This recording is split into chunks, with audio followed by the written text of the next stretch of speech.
Pessoal, como vocês estão? Mais uma vez a gente aqui passando para deixar alguns apontamentos ainda sobre a nossa disciplina.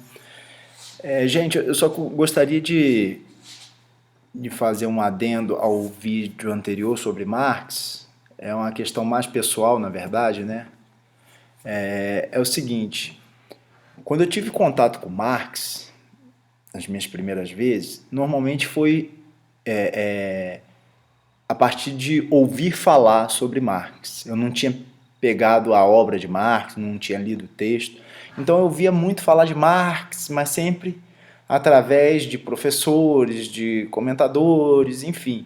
E aí eu passei a ter até uma certa resistência a Marx.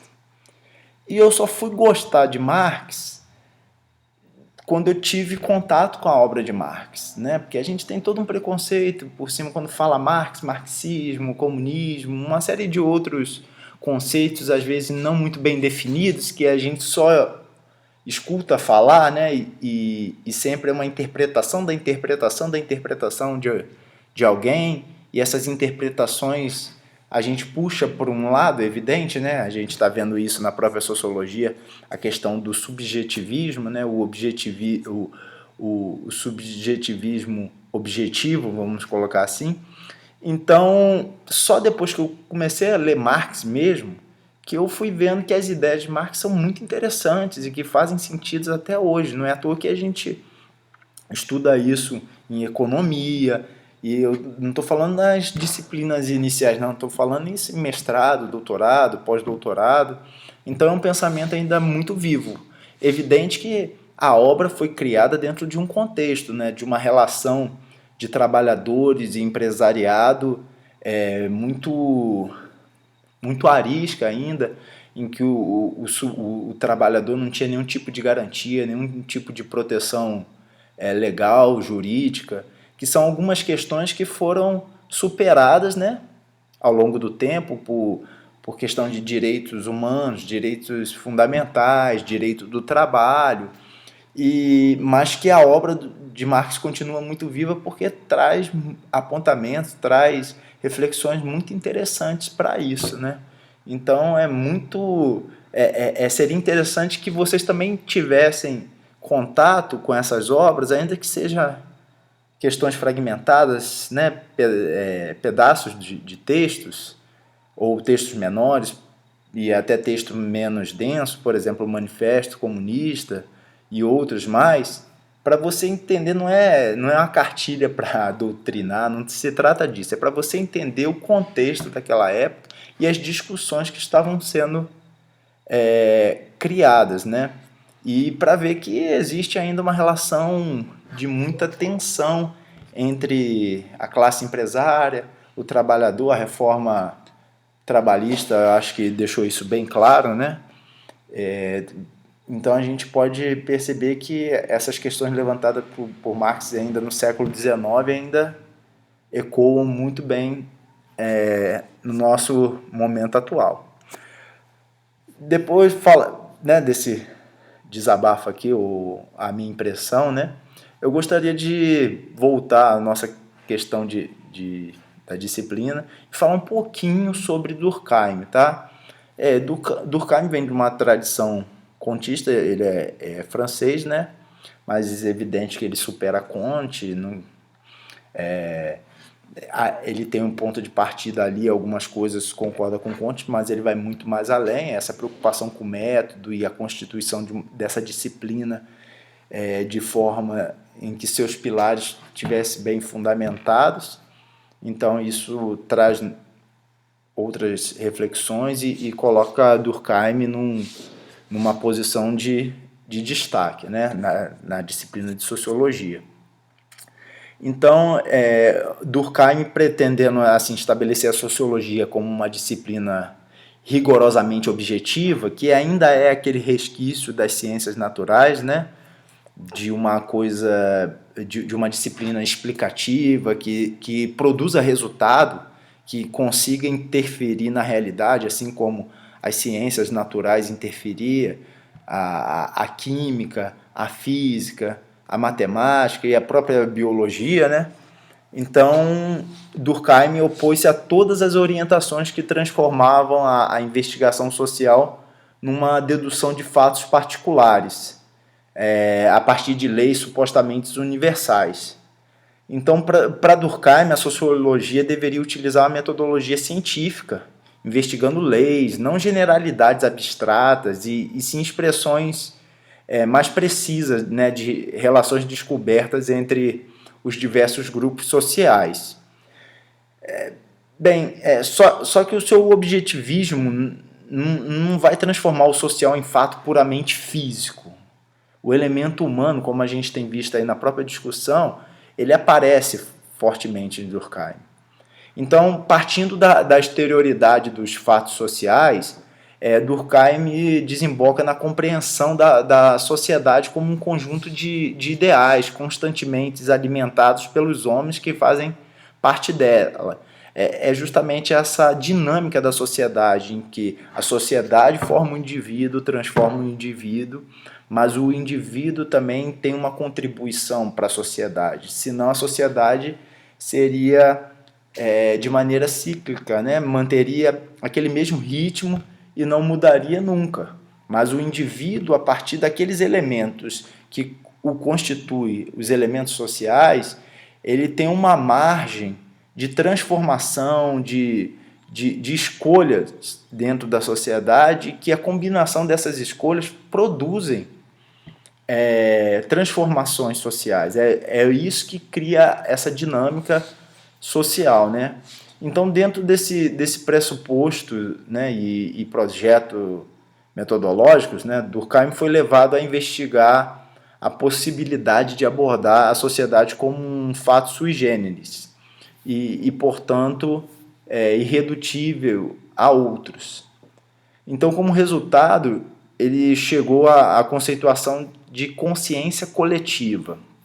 Esse conceito ele recebe muitas críticas, mas assim, para a gente, futuramente, ele recebe algumas críticas, né, por outros sociólogos e tal, mas para a gente essas críticas podem ser vistas mais à frente do nosso curso, mas não faz muita diferença. O que importa é a gente compreender o que ele quer dizer com essa consciência coletiva, né?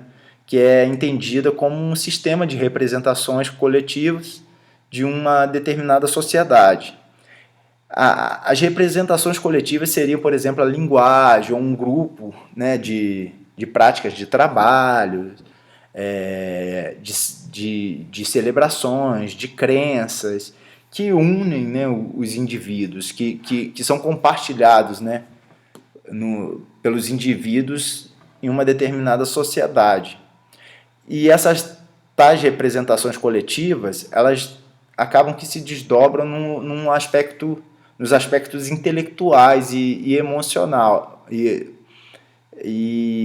acaba que é possível determiná-las, né, de maneira direta e não apenas através dos pensamentos e emoções individuais, porque ela está derramada pela sociedade, pelos indivíduos, né? Então, o método para conhecimento direto das representações coletivas utilizaria o exame das expressões permanentes dessas representações, como, por exemplo, os sistemas jurídicos, as obras de artes, as celebrações religiosas, celebrações cívicas, cerimônias, rituais, que dizem muito sobre a sociedade, né? Os seus valores estão entranhados ali. A forma de ver o mundo está entranhada nesses momentos, né? Nessas situações sociais. As tensões, inclusive, as tensões sociais estão ali permeando todo aquele momento especial. Um outro procedimento, né, que seria adotado por Durkheim seria a pesquisa estatística, que eu acho que isso também é uma questão muito interessante, é importante. A pesquisa qualitativa somada à pesquisa estatística, por exemplo, né, o quantitativo e o qualitativo, metodologias qualitativas e quantitativas, são muito utilizadas nas ciências sociais e têm resultado muito prósperos, né?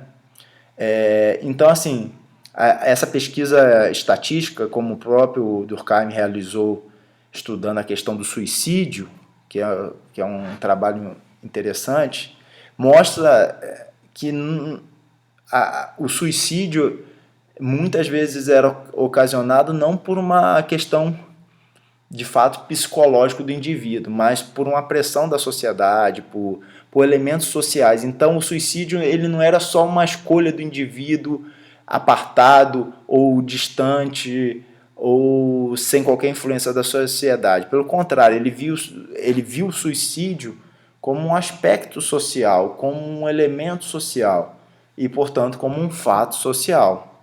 Então, dentro das suas preocupações nesse sentido, Durkheim acaba que desenvolve diversas teorias para a área da educação, que foram importantíssimos na própria história da pedagogia. E assim, para a gente ir finalizando o vídeo, um outro elemento eu acho que é importante para a gente abordar dentro das teorias de Durkheim, que eu acho que serve, que a gente pode pensar também o meio organizacional, né, o laborativo, é o conceito de solidariedade social, que acaba que o conduziu à distinção dos principais tipos de grupos sociais. Ele basicamente estabelece dois tipos de solidariedade de acordo com as sociedades, né? Tem uma certa pegada aí de desenvolvimento, evolução, que não cabe aqui agora a discussão, mas basicamente a primeira forma de solidariedade seria a solidariedade que ele chama de mecânica, é que ocorre nas sociedades onde os indivíduos diferem pouco entre si, que partilham os mesmos valores e sentimentos. Essas sociedades têm coesão porque seus elementos individuais são mais similares, né? Então você pega aí um clã, uma tribo, um grupo mais reduzido, né, até cidades menores, a gente vê que existe uma coesão maior, né? Os elementos, os valores são mais compartilhados entre essas sociedades, entre esses grupos sociais. Então, assim, esse tipo de solidariedade eles chamam de solidariedade mecânica. A outra solidariedade ele chama de solidariedade orgânica, que esse tipo de solidariedade ela está presente nas sociedades mais complexas e é típica dessas sociedades complexas barras industriais, né, que exigem uma divisão maior do trabalho. Então as tarefas econômicas, as tarefas sociais não são tão simples e a possibilidade dos mesmos valores estarem derramados e compreendidos por toda a sociedade da mesma forma, é mais difícil porque exige uma especificação maior dessa sociedade, em que os grupos acabam que não têm esse controle ou esse contato total com a própria sociedade. Então nós temos dois tipos de sociedade, a orgânica, né, que é essa sociedade, dois tipos de solidariedade, desculpa. A orgânica, que é típica das sociedades como a nossa, né? A sociedade mais caracterizada por divisão do trabalho, então não é possível a gente compartilhar todos os elementos.